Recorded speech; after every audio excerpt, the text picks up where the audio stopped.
د نبی علیہ السلام د سیرت پاک متعلق مو بیان شروع کړو. کوم غټ غټ واقعات یې هغه مې درته بیان شروع کړو. 9 هجره کې د رجب میاشت و زبرګې میاشت چې ورته وایي، پیغمبر علیه السلام ته یو اطلاع راغله چې د روم بادشاه هرقل په مدینه منوره حمله کوي.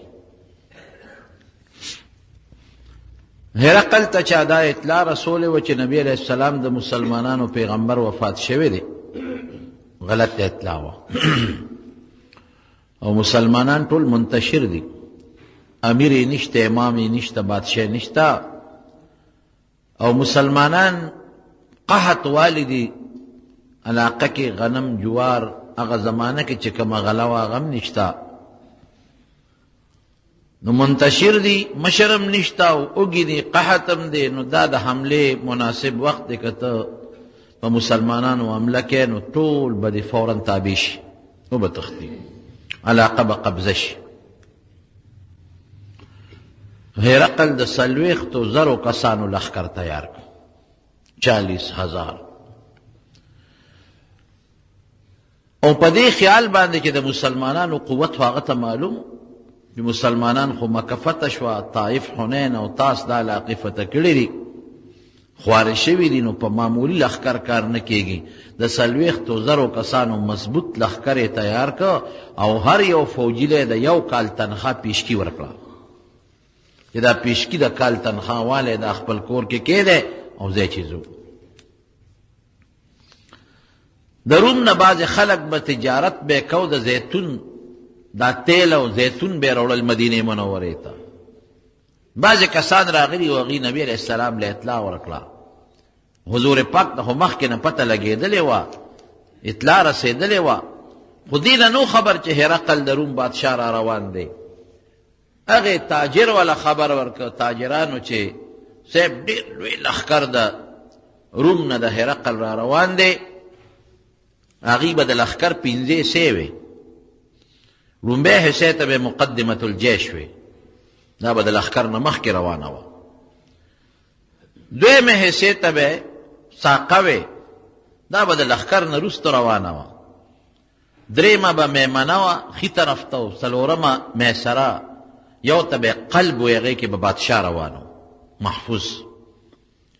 نو دې سوداګرو ورته ووایي چې صاحبه مقدمة الجیش چې د لښکر د هرقل کومه هغه لومبنۍ حصه ده بلقا ته را رسېدلې ده، ډېر لوی لښکر دی.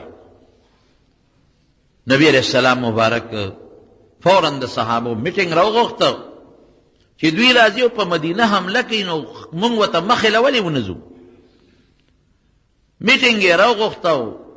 بخاري شریف کې حدیث دی چې کله به نبی علیه السلام چې ته غزا لته نو ښکاره به نه وی چې دشمن ته پته ونه لګي، توریه به کوله، او دې ځل ښکاره اعلان وکړو چې د روم بادشاه را روان دی، ما ته اطلاع رسېدلې ده، 40,000 لښکر مضبوط. زما اراده داسې ده چې دوی له مخې له ورځو، یا خو به ویرېږي او به تښتي، یا به مخه کې جنګ وکړو، راځي په مدینه حمله کوي. صحابه ټول تیار شو. موسم سخت د ګرمۍ و، سخته ګرمي وه.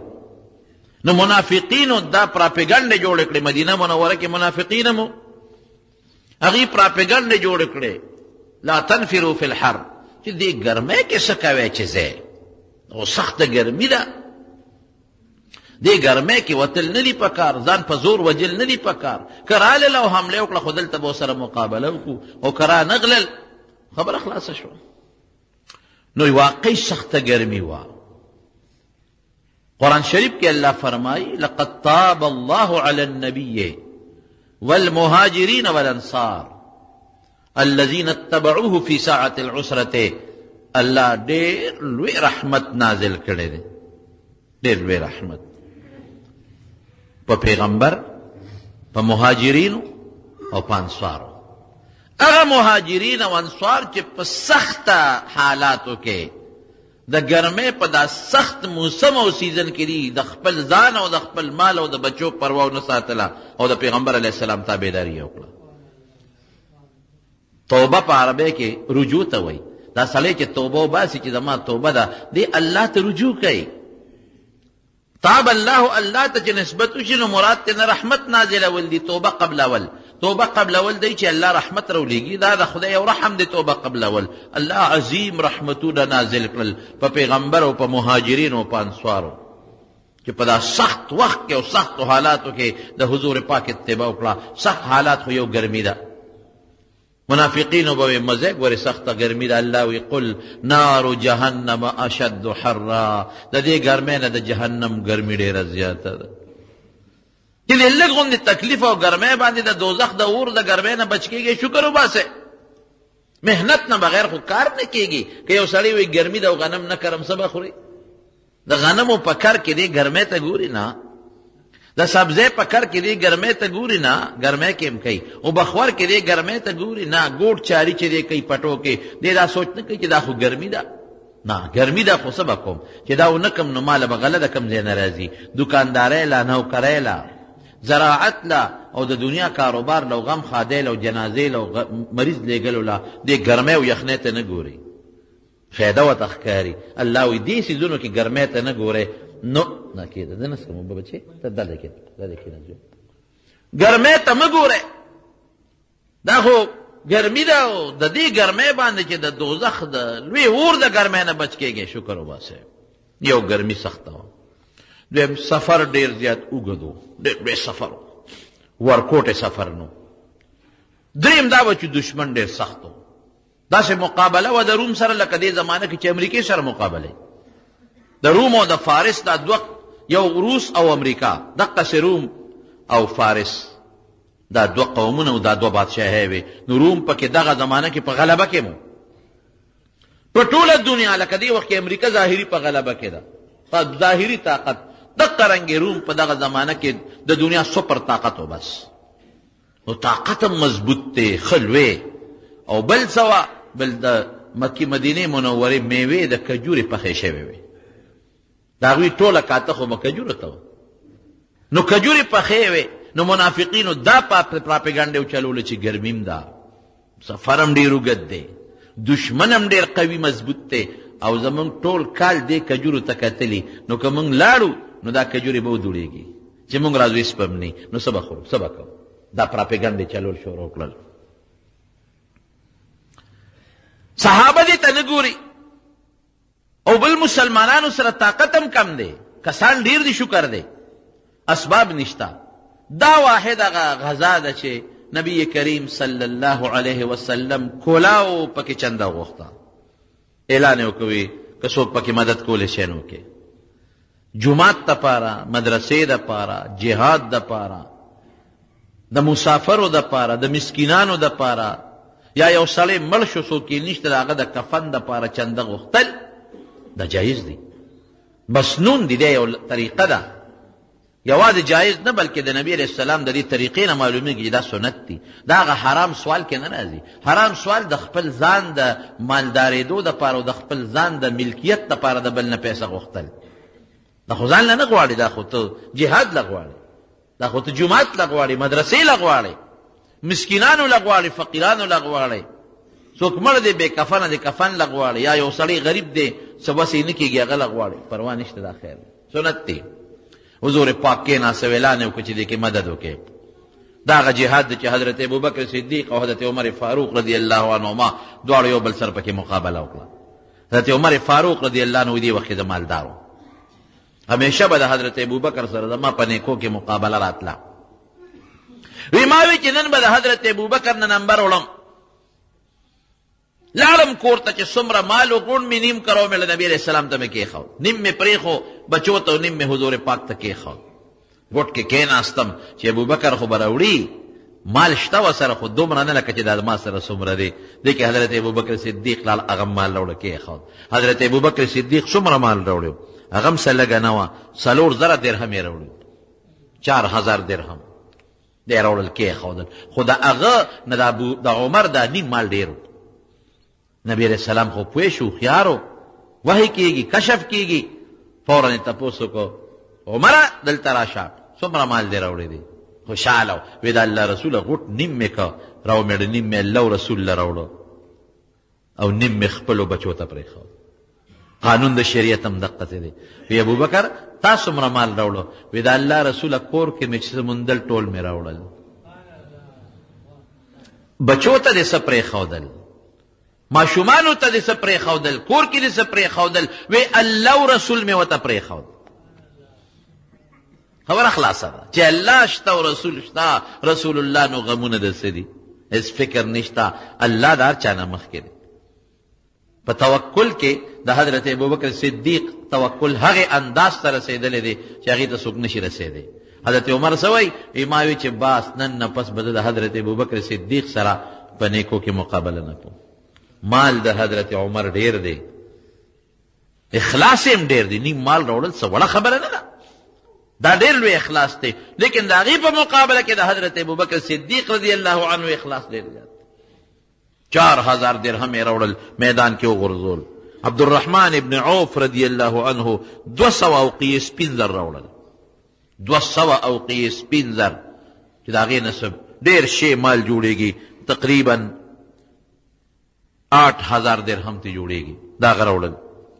او حضرت عثمان رضی الله عنه 300 اوښان راوستل. 300 اوښان. اوښ ډېر قیمتي شی دی، هغه زمانه کې موسم ډېر قیمتي شی دی. 300 اوښان یې راوستل سره د کتو نه، چې کتو ته هم ضرورت نشته. کتې مو سره راوستې، د اوښ د پاسه چې کوم پالان ایږدي چې سړی پې کښېني هر څه مکمل برابر. او 1000 اشرفۍ راوړې. دینار ډېر قیمتي شی دی. 1000 اشرفۍ راوړلې. تقریبا د هغه 1000 اشرفو نه ډېر شی جوړېږي. 12 کې ضرب ورکه 12000 ته جوړېږي درهم.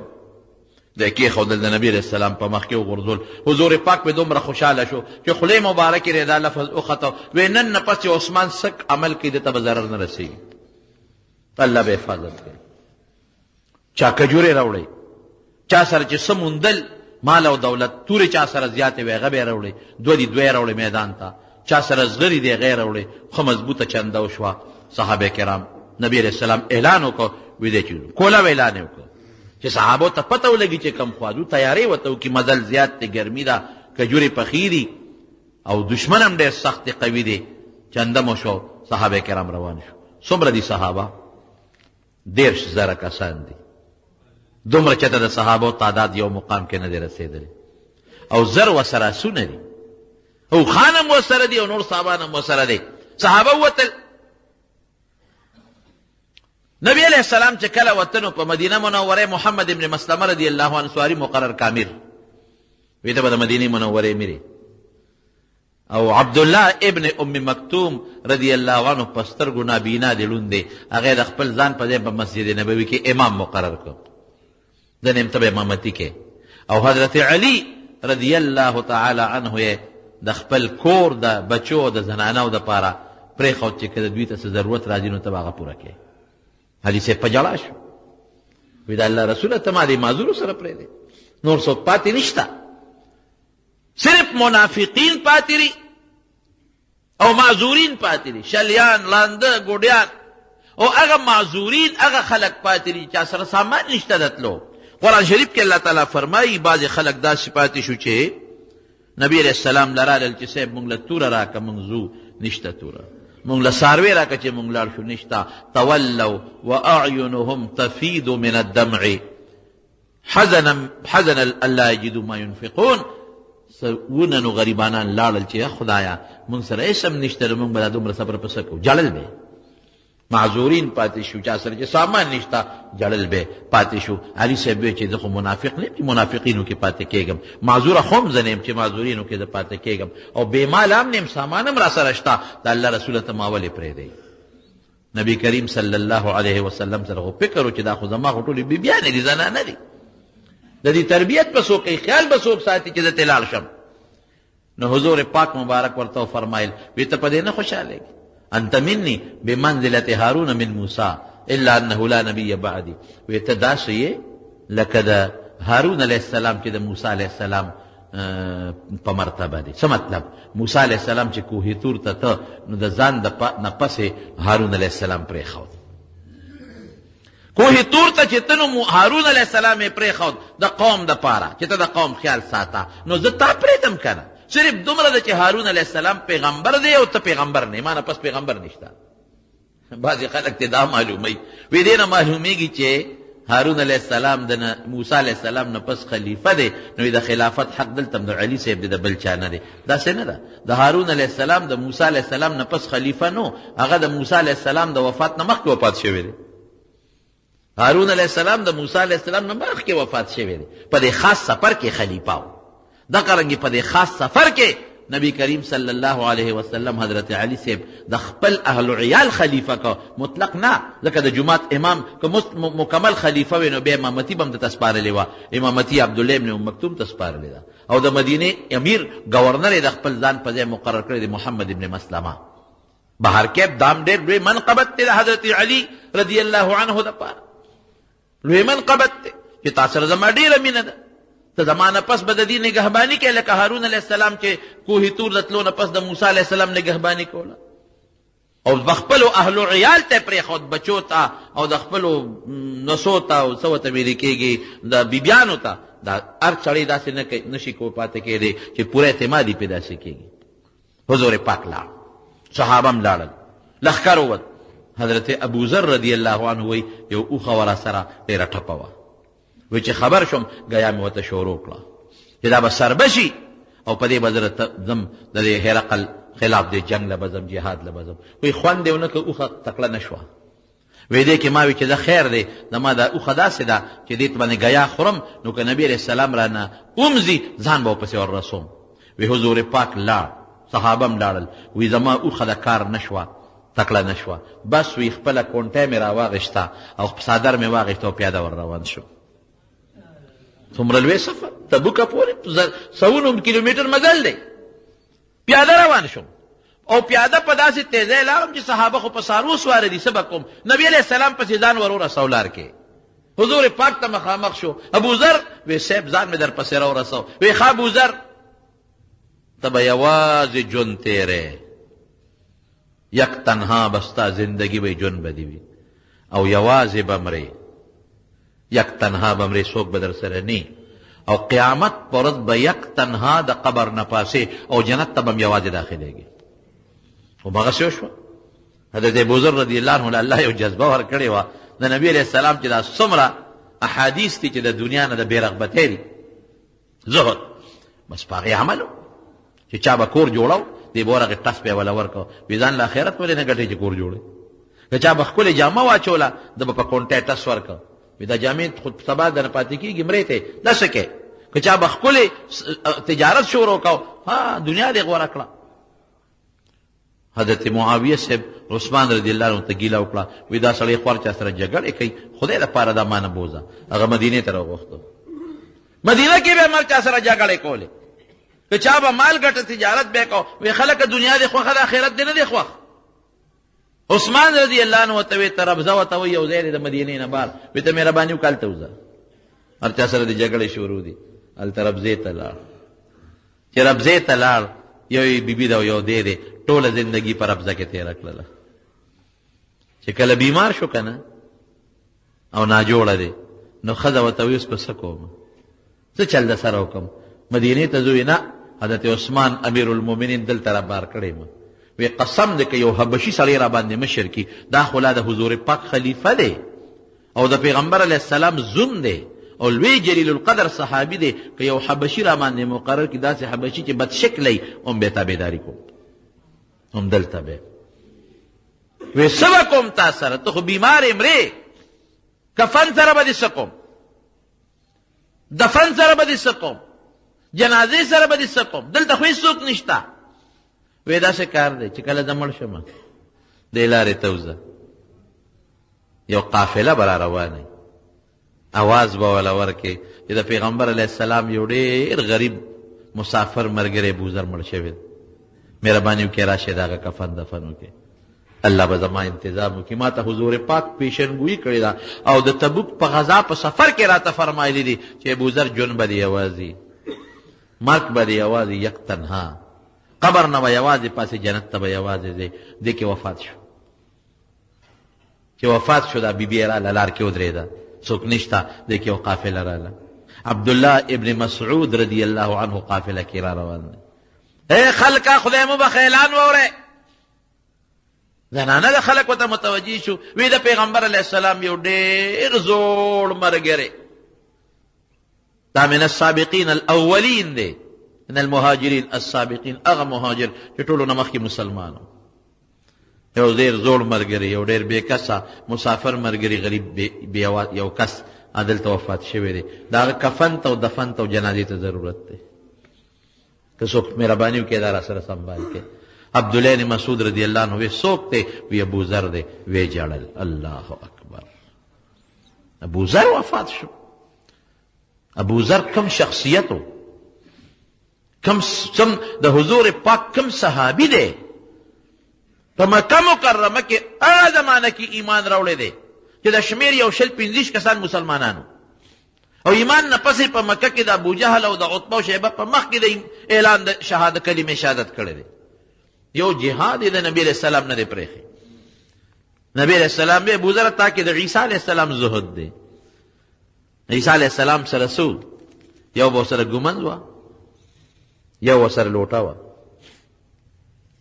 یو ګمن ده یو سره لوټه ده نو یو ځل یې ګمنځ سره ساتله چې زه پې ګیره ګمنځوم نو یو ځل یې چاته کتل هغه چې اودس وکړه نو په لاسو باندې ګیره سموله نو ګمنځ یې خوا غورځوله وی د ګمنځ دا کار خو په دې ګوتم کېږي نو یو ځل یو سړي ته وکتل نو په لپه یې د لختي نه اوبه راواغېږي څکلې نو لوټه یې مو غورځوله وی دا کار پرې دواړو لاسونو کېږي یو مسواک به ورسره و بس نور هېڅ به ورسره نو ګرځېده به حضرت عیسی علیه السلام مسیح نو ته خو د زما د امت عیسی یې هغسې زهد دی ده کې عبدالله بن مسعود وجړل قافلې ته یې ویې راشئ نن داسې شخصیت وفات دی چې په مخ د ځمکه د ده نه دې وخت کې بهترین شخصیت بل نشته دو اعلی قیمتي څادرې ورسره وې دی وله کفن که قبر یې ولو کنیسته جنازه پې وکړله بیبي ځان سره مدینې منورې ته روانه کړه په دغه غزوه کې جهاد کې حضرت ابو ذر رضی الله عنه یک تنها پیاده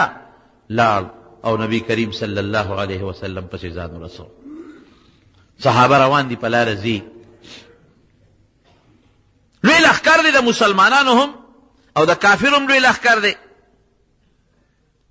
په لاره ځي نو هلته کې د سمودیانو په کلي تیر شو قوم سمود چې هلاک شوي لقد کذب اصحاب الحجر المرسلین د صالح علیه السلام قوم الله هلاک کړي و د هغوی کنډرات و هلته کې د هغوی آبادیاړو ورانې پرتې وې نو صحابه خو په تیزۍ روان دي اوبه په لاره کیني هغه علاقه کې خو کویانې اوبه هم وې نو باید صحابو ته زر زر مشکونه ډک کړل باید صحابو په هغې باندې اوړه واغږل نبي علیه السلام چې ورورسېدل صحابو ته وی دا خو د سمودیانو هغه کنډرات دي یو د الله رسوله وی بس پام کوئ ګورې دې د کې ایثار نه شئ سرونه ښکته کې ځان جړغونې کې او په تیزۍ را د علاقې نه وځئ او چې دا کم اوړم په دې اوبو اغږلي دي هغه اوړه وغورځوئ ګنې څاروو ته یې واچوئ او چې کمې اوبو کې هم ترې مشکونه ډک کړي دي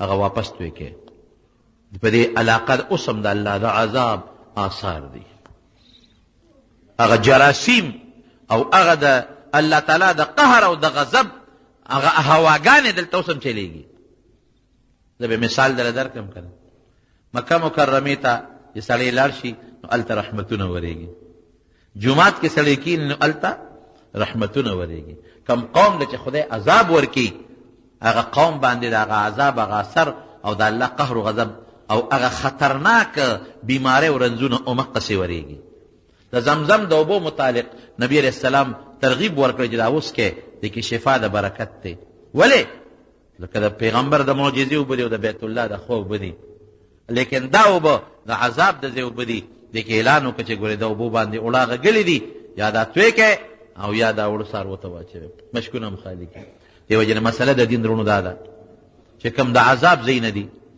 او کم دا روان ویجال قومونه دي کنډرات د دې سیل نه تلل او هلته کې ایسارېدل دا په شریعت کې ممنوع دي منع دي نه به ځئ بالکل به نه ځئ دا قرآن شریف کې راځي قل سیحوا فی الارض فانظروا کیف کان عاقبة المکذبین چې تاسو وګورئ د دې هلاک شوي قومونو د هغې دا مطلب نه چې تماشې لور دی دا چې تاسو خو خامخا ځئ په دې لارو کې نو دا کنډرات باندې یو نظر واچوئ د لرې ځای نه وګورئ چې دا قومونه خدای هلاک کړي دي عبرت دی والی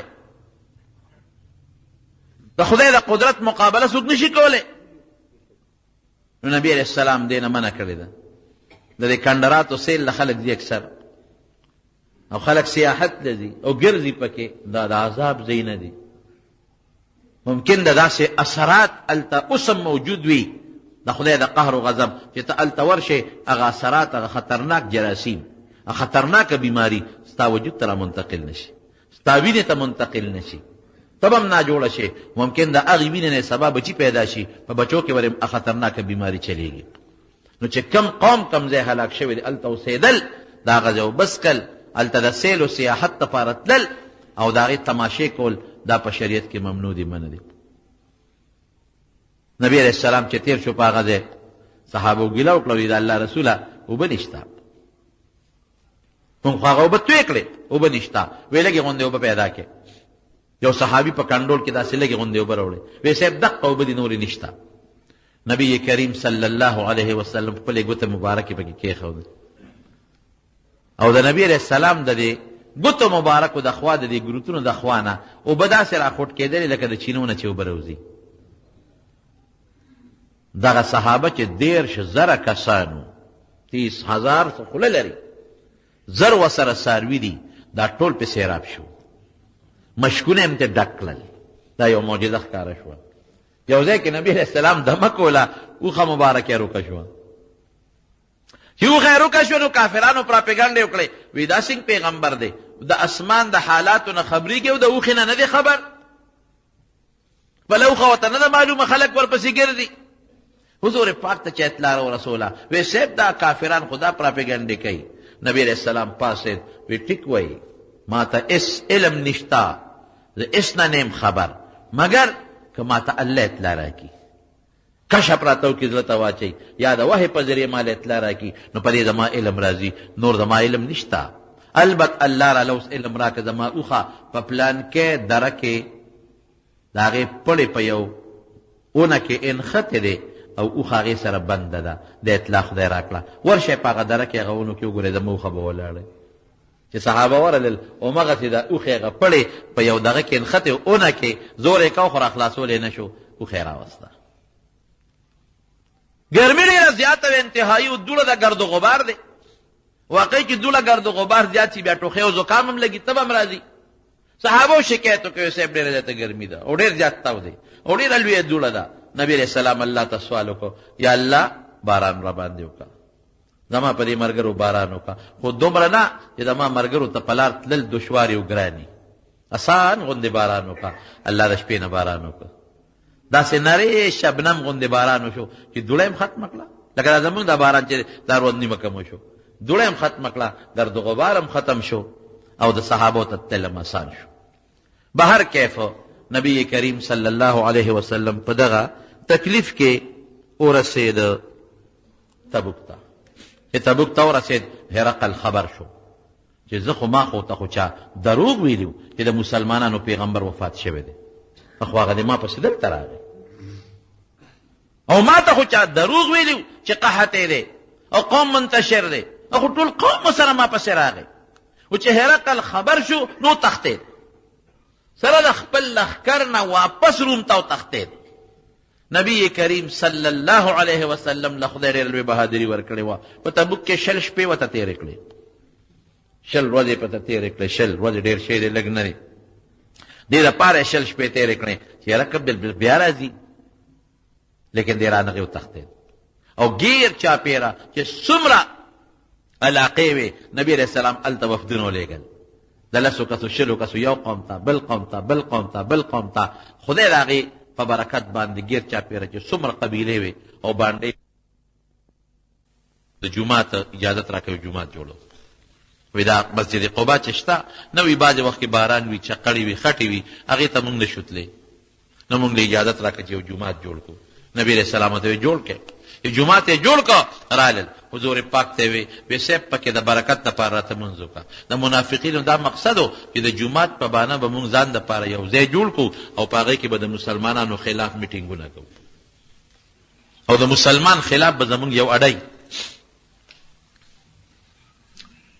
نو راغلل نبی علیه السلام پسې وی صاحب جومات هم جوړ کړو، اوس ته راشي او 2 رکعاته مونځ پکې د برکت دپاره وکړه.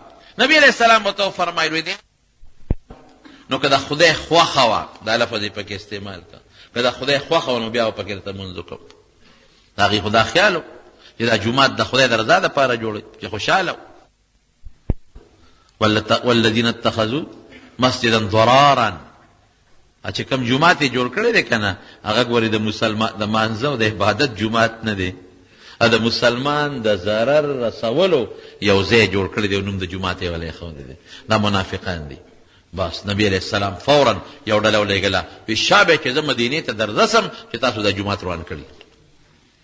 دی د خدای د رضا دپاره جومات نه دی جوړ کړی. جومات اوس هم چې یو سړی جوړوي نو نیت به صرف او صرف دی چې زه پکې الله رضا کړم، زه پکې د رب العالمین عبادت وکړم. او د جومات ځمکه وقف وي د چا وي نه. زمونږ پښتنو کې دا یو عادت دی، دا زما جومات دی او دا د هغه جومات دی، او که چا سره روانه شي وي زما جومات ته مه راځه بل جومات ته ځم. دا په شریعت کې سخت جرم دی، ګناه ده.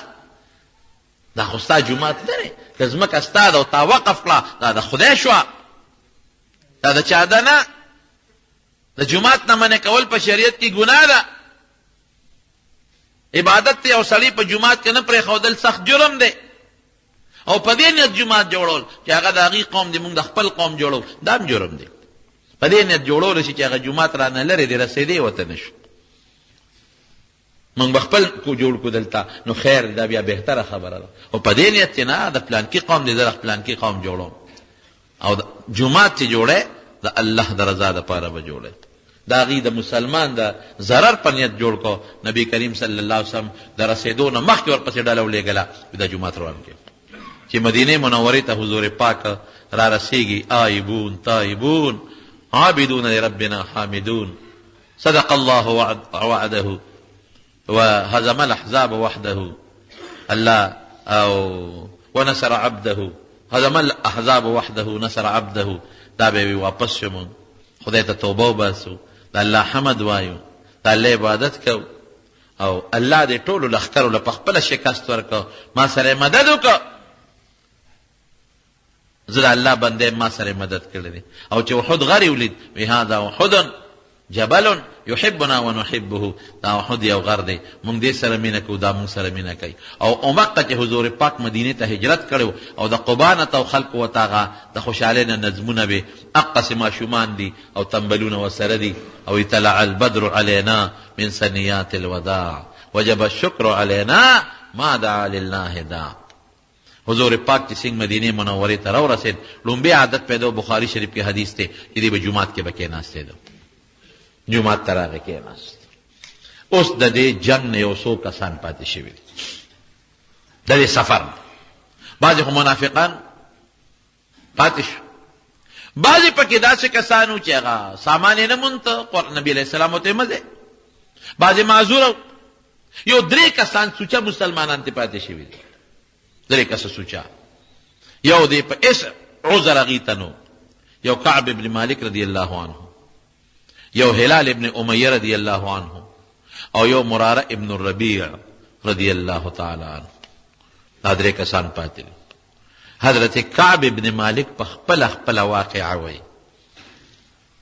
وی زه دومره مالدار بل وخت کې نوم لکه دغه وخت کې چې څونه مالدار او ما سره 2 څاروي تیار د جهاد دپاره ما ساتلي. او چې نبی علیه السلام اعلان وکړ چې تبوک له به ځې وی ډېر خوشحاله شم. وی ما وی چې که خیر انشاءالله دومره وخت کې ما سره دی نه مخکې دونه مالم نو اوس مالم ډېر دی او ما سره 2 څاروي هم دي جهاد له به ځم. وی چې ناراستی پاتې کړم.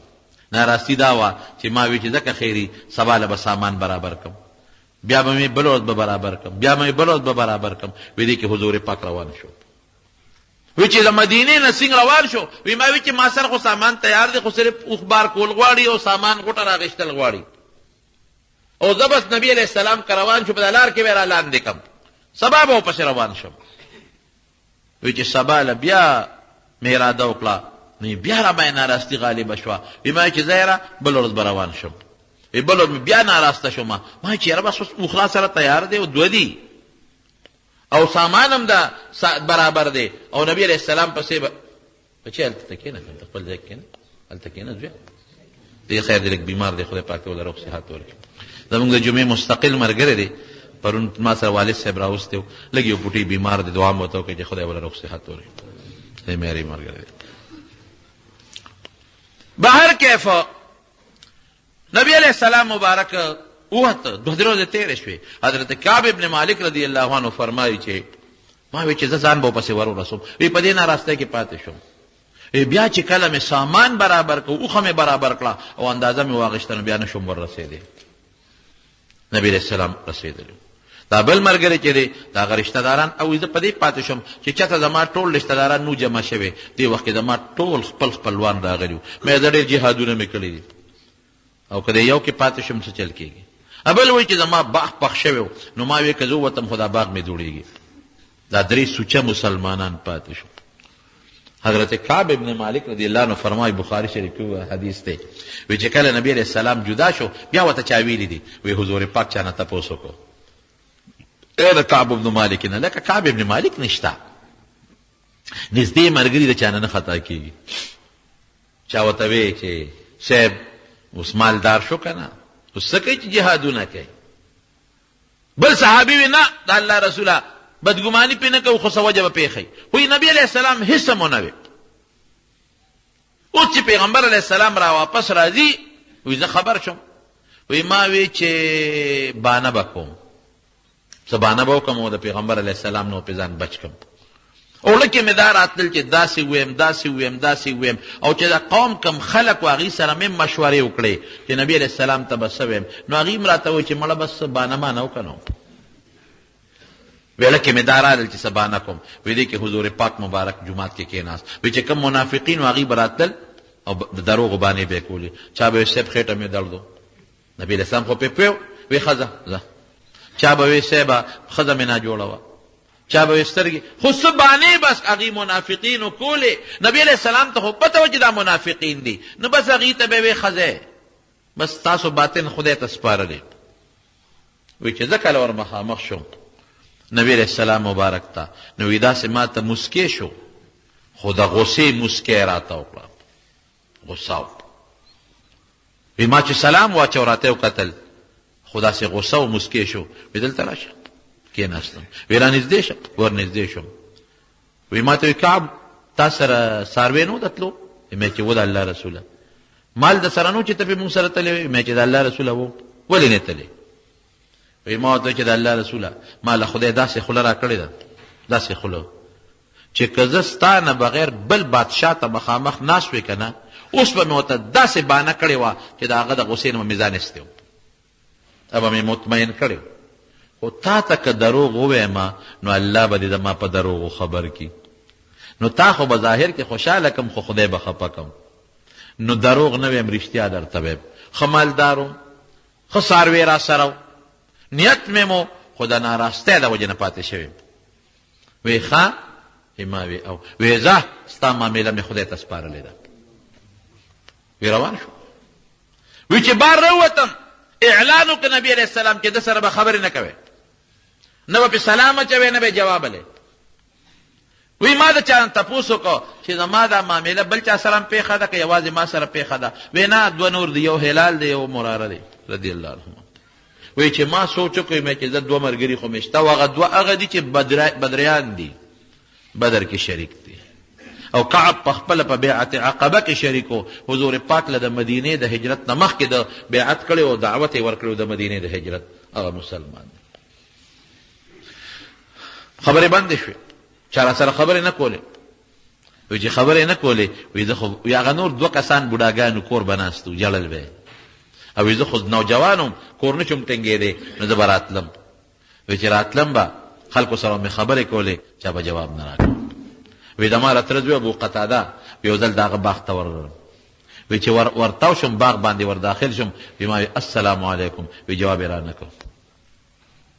وی ما چې تا ته ویم که نه وی خو یې رانه مخ واړو خپل څکه تر زوی مې مرګري مې وی ما ورته چې ابو قتاده تا ته سلام اچوم زما جواب ولې نه راکې وی غږ نه کوي وی ما ورته وی چې تا ته زه مسلمان نه ښکارم وی هغه راته چې موږ ته څه پته لګي وی چې دی وی د زړه مې یو درز وکړه چې یا خدایه زما په ایمان کې د خلکو شک شو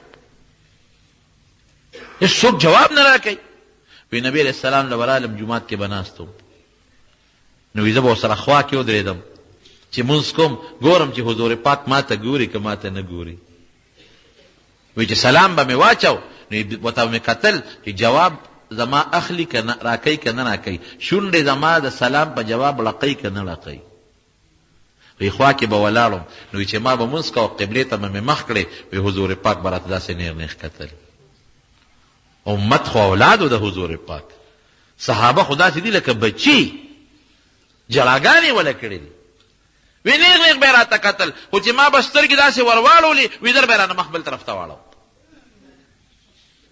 وی دې کې ورځې تېرېږي نبي علیه السلام اعلان وکړه چې دا درې واړه چې دي دوی ته د ښځې نه نږدې کېږي وی چې دا اعلان وشو نو ما ښځه ورولېږله نبي علیه السلام له چې ورشه تپوس دې وکړه طلاق ورکړم که وی چې طلاق ورکړه چې خبره خلاصه کړم وی چې نه طلاق ولا مو ورکوه خو چې نږدې نه شي هغه هلال او مراره ابن الربیع ښځې ورولېږلې چې د الله رسوله موږ ورسره څوک وو پلار کره ترې لاړې شو وی نه پلار کره خو ته مه ځې خو چې در نږدې نه شي هغې ورته وی چې په کومه ورځ هغوی ستا نه تللی دي نو په کور کې په مصله په جړا پراته دي د هغوی توجه دې خوا نشته یو شان خدای ته ژاړي او زما ته مې ښځې وی چې زه به ورشم که ستا اجازت وي زه به هم تاله د خدمت اجازت وغواړم وی ما ورته پلار کره ده شبه زه په خپله ځان خدمت کولی شم ورځې تېرېږي بازار د مدینې کې روانو وی د شام یو سوداګر راغی وی اواز یې وکړه چې کعب شته وی چا ورته چې هغه دی وی زه یې ورته وښولم وی هغه مال یو خط راکړه وی چې خط مې وکته د غسان بادشاه عیسائی ما ته خط لیکلی او خط کې څه لیکلی دي چې زه خبر یم چې ستاسو آقا مشر په تا ظلم شروع کړی دی عیاذا بالله او ته ډېر نیک سړی او ښه سړی او ډېر هوښیار او ډېر د لوی قوم خاوند دی تا د خدای ذلیله نه کړي راځه موږ له راځه عیسائی شه موږ به د ډېر قدر وکړو وی چې خط مې وکته نو بلوه شم اور را باندې بل شو تنور کې مې وغورځو وی چې خدای زما نه د کافرو تمې پیدا شوې زما ایمان دومره کمزورې شو 50 ورځې په دې حال په موږ تېرې شوې څو ورځې 50 زما وروڼو د یو مثال به درکړم یو سره زر چې خلک پاکوي نو څه چل ورسره کوي اور کې واچوي نو هغه ګیلټ او هغه ګنده څیزونه ته وسوځي او سره باقي پاتې شي او ګیلټ نه پاکېږي ګیلټ چې د اور ته واچول سوځېږي د منافقانو مثال د ګیلټ و هغه اور ته نه اچوي او ته پته چې منافقان دي او حضرت دا درې کسان د دې مثال د سرو زرو جهاد لنوتلې النبي علیه السلام وی زیب او لانړل نو لږ غوندې معمولي غوندې داسې خیرې ونښتې ده معمولي غوندې نو اور کې اچوي چې دا خیرې ته وسوځي چې پاک پاتې شي 50 ورځې په دې کې تېره شو وی زه بره په کوټه د پاسه ناست یم ټوله شپه د خدای تلاوت کوم خدای ته جاړم په دې سوچ کې یم چې یا الله ته خو ډېر غني بادشاه څه پته لګي چې زما توبه به قبوله کړې او که نه او په دې سوچ کې ما چې که اصل نه دې وخت کې نبي علیه السلام وفات شو نو بیا خو به تر مرګه پورې ما سره څوک خبرې ونه کړي او په دې سوچ کې که د دې وخت کې مړ شم نو چې حضور پاک به جنازه م را باندې وکړي که به ونه کړي وی د کوټې په سر ما وی دې کې قرآن شریف کې الله تعالی د شپې د دوی د توبې آیاتونه نازل کړل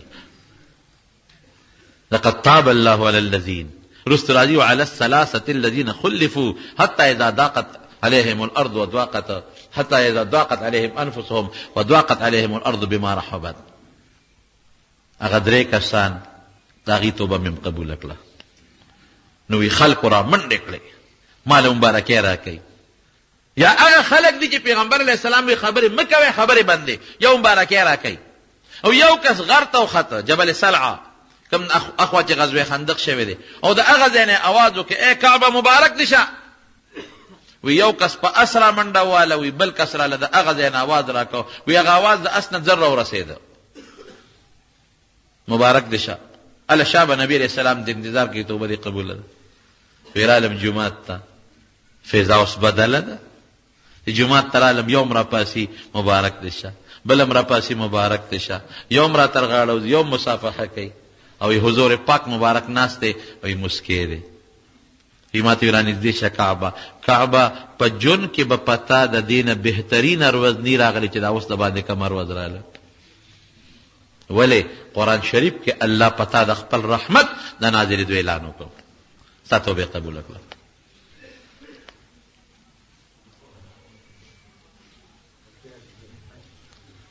نو زمارونو د نبی علیہ السلام د سیرت په باب کې خدا د یو جهاد واقع شو، لیکن ورسره د صحابه د دین لپاره د خدمت اندازه به تاسو لګولو چې صحابه د دین په لار کې څومره مهنت او مشقت کړي. دا به تاسو معلومه کړي. پرېږه د خیر دی پرېږه دا انسان بیمار دی خیر انسان دی پرېږه. او بیا دا دی چې کم انسان غلطي وشي د صحابو ایمان هم تاسو معلوم کو. که د دې زمانې خلک به چې خپل کار به کوي د ایمان مسلمانۍ به خپل کار کوي. مونږ خو ډېرو لږ اوبو کې ډوبېږو. مونږ خلکو نه خو که معمولي غوندې پوټې غوندې جومات کې امام سره لږ غوندې خفګان راشي بیا مونږ ورپسې نه کوو. بیا ورپسې دنیا خبرې کوو. بیا به یې وایي چې ښه زما دا حال دی مسلمانۍ مې ورپسې پرېږدي.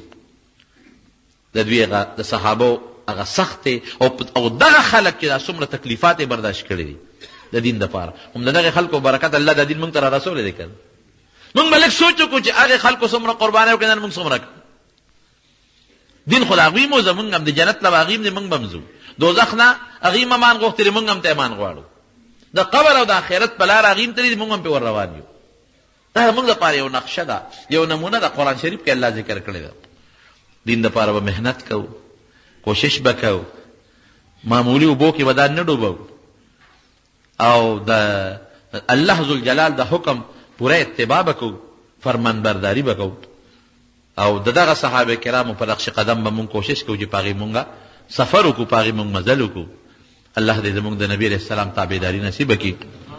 د ربیع الاول مبارکه میاشت هغه روانه ده او غالبا چې د راتلونکې ګل په ورځ 12 د ربیع الاول راځي نو انشاءالله چې آینده جمعه کې درته د حضور پاک متعلق دا خو تسیرت خو ما تېر ربیع الاول نه شروع کړی دی خو دې سره مناسب چې سویه به درته بیان کړم.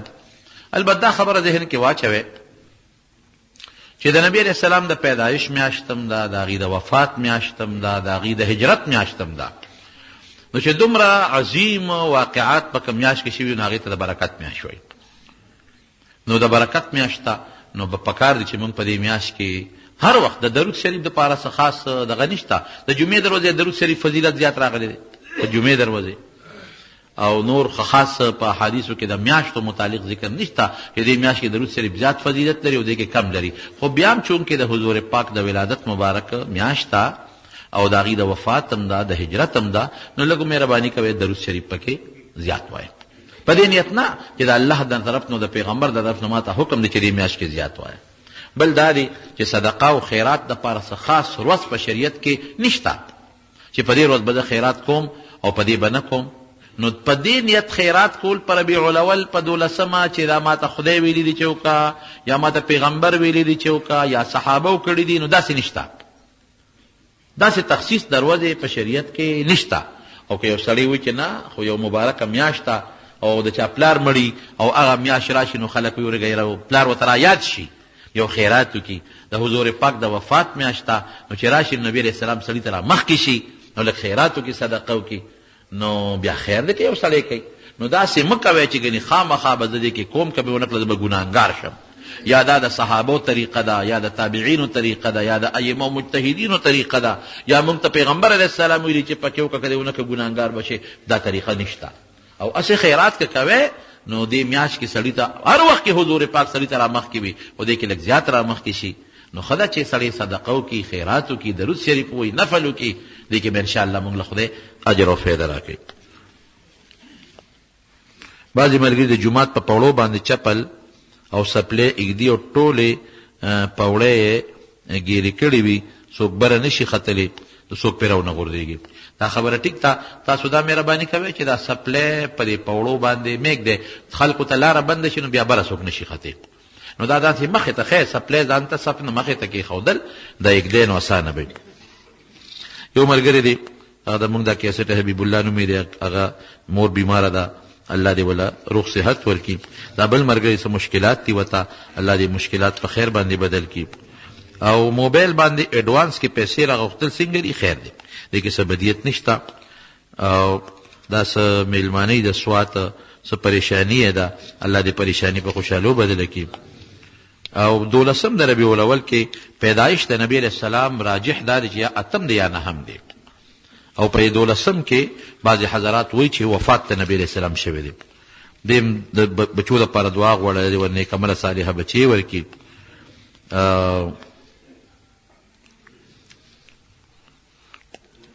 مسلمان سکول کالج څه په دې خو پوه نه شوم، سکول کالج تعلیم خو که انسان کوي نو خیر دی کولی شي.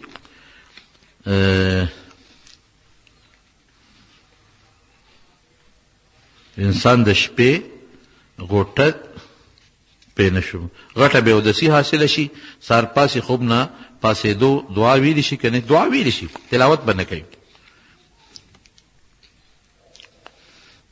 دا نورې خبرې خو مو وکړې.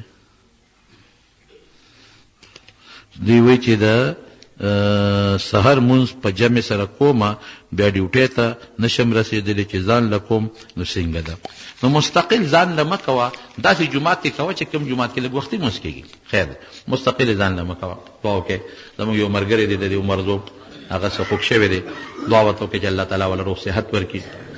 یو بل زموږ د جمع ملګری دی د شیرپاو، د هغې ترور وفات شوې ده، دعا ورته وکړئ چې الله تعالی مغفرت نصیب کړي. نور چا څوک بیماران دي الله ټولو بیمارانو له شفا ورکړي. الله چې څوک قرضداران یې قرضونه اخلاص کړي. پروردګاره زموږ د زړه حاجتونه پوره کړي. الله چې څوک په ټینشنونو کې پریشانو کې مبتلا دي، خدای هغه ټینشنونه پریشانۍ وله په خوشحالو باندې بدلې کړي. رب د مسلمانانو اتفاق نصیب کړي، د حضور پاک د سنتو تابعدار هم جوړ کړي، د صحابو په نقش قدم هم روان کړي. په دې وطن کې مو د قرآن او د سنت نظام راولي.